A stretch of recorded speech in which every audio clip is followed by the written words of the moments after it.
I mean, Dr. Twumasi Baffour, that is an interesting addition this time. They are not only checking your finances and making sure your economy, but now they are actually going to the root cause, I guess, is the behavior of government officials and government agencies now wielding again to say you have to improve internal governance and the way you do your things, including asset declaration. I don't know what you make of that. I think it's a call in the right direction, but I'm a bit skeptical about the progress that can be made within 3 years that the country would be under the program. But essentially, when you look at over the period, all our IMF programs, we tend to focus so much on the funds that we get. Exactly. And then when you look at policy prescriptions that enable us to transform our economy, build on systems and structures so that we can address the inherent vulnerabilities in the economy, you tend not to see a lot of these. So I'll give you a typical example. Under the 2015 ECF program, I think that is when we instituted the Fiscal Responsibility Act and all that. And then COVID came, and under force majeure, we had to put that aside and get back on. I think the document is also getting us get back to the fiscal responsibility at levels of any government not running a deficit over 5% of GDP.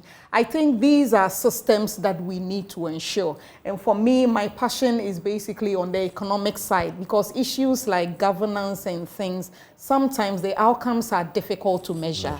And so, in essence, we should be more committed to addressing the inherent issues. Like Theo said, if you've been given paracetamol or whatever to control the temperature, we need to get to the root cause of what is causing the rise in temperature. And those are the structural issues. Addressing the medium-term fundamental problems of exchange rate issues, inflation, and all that. And the Bank of Ghana governor said something at a press conference, and I guess because you brought it, I need to put it to you. He says that don't focus on the money. Use this as an opportunity to reset the economy. And he started talking about the key things. Exactly. Use this opportunity to reset the economy. Reset the economy. What does it look like? Exactly. Then he mentions, the structural fundamentals, so export-led instead of importing. But we've been talking about that for decades now. So the issue is that it's not like we don't know what to do in this country. We know what to do. But basically, it boils down mostly to the lack of political will most of the times. And the fact that essentially these structural reforms require a lot more time than a political cycle.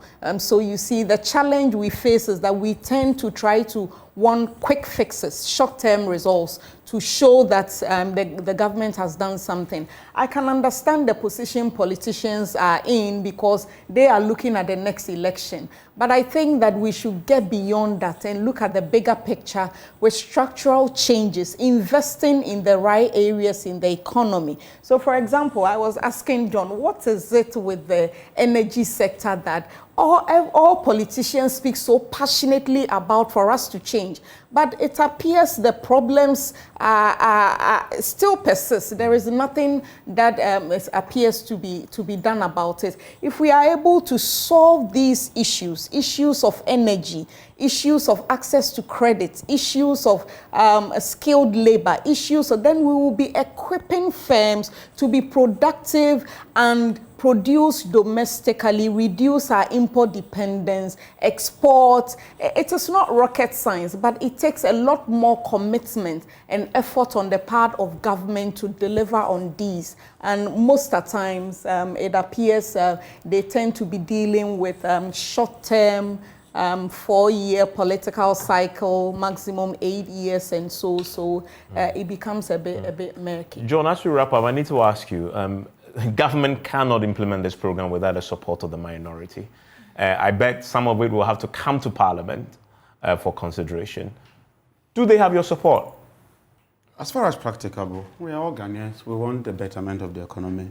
But we must do so with some candor. We must do so with some level of transparency, honesty, and forthright. The minister just told you, and Tio confirmed it. Though the NDC signed excess take or pay clauses, and as for them, they do not. This is the contract here, and I refer to page 5. Capital recovery shall mean the amount calculated in accordance with clause 5.1 of this PPA. And if you go to clause 5.1, it tells you the capital recovery. The capital recovery is simply that I declare availability, you're not ready to take it. I've taken a loan from the banks to bring the plant here. So you must give me something to go and pay the banks, because you got me to bring the plant here. In the energy sector, it's capital intensive, there's a long duration, and you cannot sell it like ordinary goods. So if you get me to bring my plant here, and you do not off-take it, and you say, look, I'm not ready to take it, I must go and service that debt. And so this idea that as for the NPP government, they are signing take and pay clauses is not true. This is the document signed under the NPP administration. The Tama LNG project signed under the NPP administration is a take or pay agreement. So first, when you do this, then you break the trust amongst ourselves. Let's agree that maybe there's some element of capital recovery.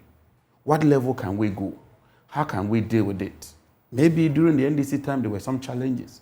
How can we address it? Today, there are challenges. How can we address it? For instance, losses have moved up from 20% when I was leaving to 31%. What accounts for that? What it means is that of every 100 CD power that you sell, ECG is able to collect only 70. So even if there were no exchange rate losses, ab initio, you have a bigger problem. Then the depreciation of the CD is exacerbated the situation. Based on my calculation and what ECG provides, it's about $300 million per annum. How do you deal with that? And then the inefficiencies that we are all talking about, the fuel issues. How do we deal with those issues? But when you create this impression as if somebody was worse and that you've come and yours is so good, everything is so, and the document here, signed by under your administration, confirms that that is not the case, then wouldn't make a headway. Then we begin to blame ourselves and deal with, and then the policy issues. So something like 1D, 1F. It is targeted at something. Import substitution. So 6 years after that implementation, you must then turn back and ask yourself, do a critical evaluation and say, what are the results? Are we really reducing imports? When I was listening to the Minister of Finance, was it yesterday or the day before? He said, oh, this IMF program will help us to ensure that we reduce imports like tomatoes. And I'm saying, wow. 6 years after planting for food and jobs, we are now talking of an IMF program that is really restricting investment, that is really coming up with very tight fiscal measures to do some of the things that we said we were doing 6 years ago. Look, I went to my village, one village, one dam. It was supposed to ensure that there is all year-round farming. How was this structured? What can we learn from the failures of some of these things so that we don't throw money at some of these programs only to achieve virtually nothing? So that if we say that, look, we can just build 4 dams, proper dams, located at some centers, and also put some 4 or 5 factories around that area, so that there's ready market for tomato farmers to take their tomatoes there, process or semi-process. Then we can make some impact analysis. But like Madam said, it's like all of us, we want the MPP to go out, so we want power. We criticize them. They also have only 4 years. So they throw all kinds of policies. NAPCO was supposed to solve youth unemployment problems. After 4 or 5 years, it's collapsed. So I think that beyond this IMF program, we should also do an introspection and look at some of the policies we implement. If you go to borrow money from somebody in London, do you come to invest it in recurrent expenditure? Or you come to use it for something that will generate income? These are the areas but fundamentally, they have your support in Parliament. As far as practicable, we'll support them. Okay. And so the last one, it has to do even with the extractive industry. Yes, yes. I know Dr. Tio is very passionate about it. You see, when they were bringing those deals to Parliament, like the Aker deal, the ExxonMobil, we told them, be careful with these stability agreements. Now you've gotten Parliament to approve those stability agreements. That says that irrespective of your macroeconomic condition, you cannot vary those agreements. And you are still telling the IMF that you go and vary the agreements. Can you, just by policy, vary these agreements When you've brought those agreements to Parliament and Parliament has approved them, if you vary them and they go to a court of arbitration, what will happen? These are issues that I think we should be looking at going forward. But I agree largely to some of the things Dr. Teo talked about. Governance, ensuring accountability, ensuring transparency. They all help. I mean, Dr. Amina.